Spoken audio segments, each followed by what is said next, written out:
Grandma thinks she's dying. Then doctors reveal what they found inside her.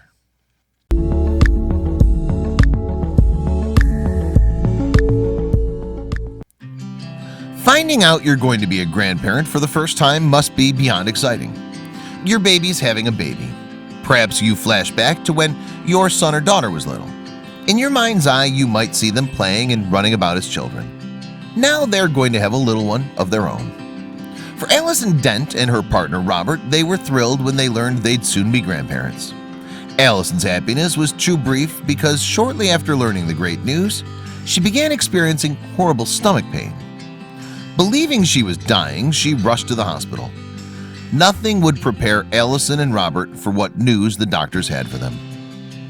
Allison has always struggled with health issues. Over 20 years ago, just after she gave birth to her only child, Kylie, she woke up during the middle of the night. Blood soaked her bed sheets.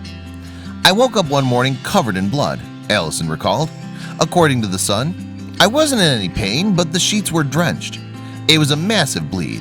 It was a month before I finally got an appointment, where tests revealed I had abnormal cells on my cervix."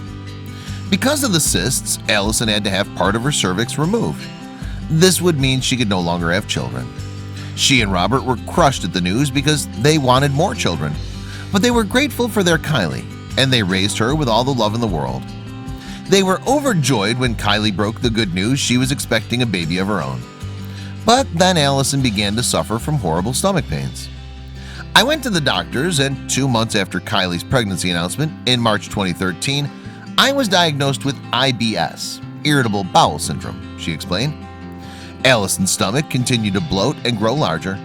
Doctors weren't overly concerned. They assumed it resulted from her IBS.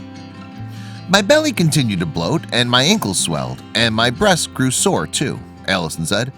"I can even feel a sort of fluttering movement inside my tummy," she recalled telling her doctors. Months passed. Kylie gave birth to a beautiful baby girl she named Casey Lee. Allison wanted to be happy for their family, but she feared her time with her precious grandbaby would be short-lived. Not 3 months later, Allison was rushed to the hospital because she was again experiencing severe stomach pain. Doctors did a scan and found another cyst. Then they ordered more tests.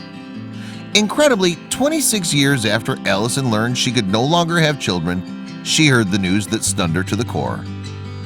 "It's not a cyst, it's a baby. I was 32 weeks pregnant and I had no idea. I didn't have a deadly cyst or even IBS. My swollen stomach was an incredible baby surprise," Allison confessed. Just 8 short weeks later, Allison gave birth to a baby boy named Bobby. "Now I've never been happier. I thought I was dying. Instead, I got this little cutie." What a fantastic blessing Allison and her family received. We must remember God has a plan for every one of us. Congratulations to the happy family.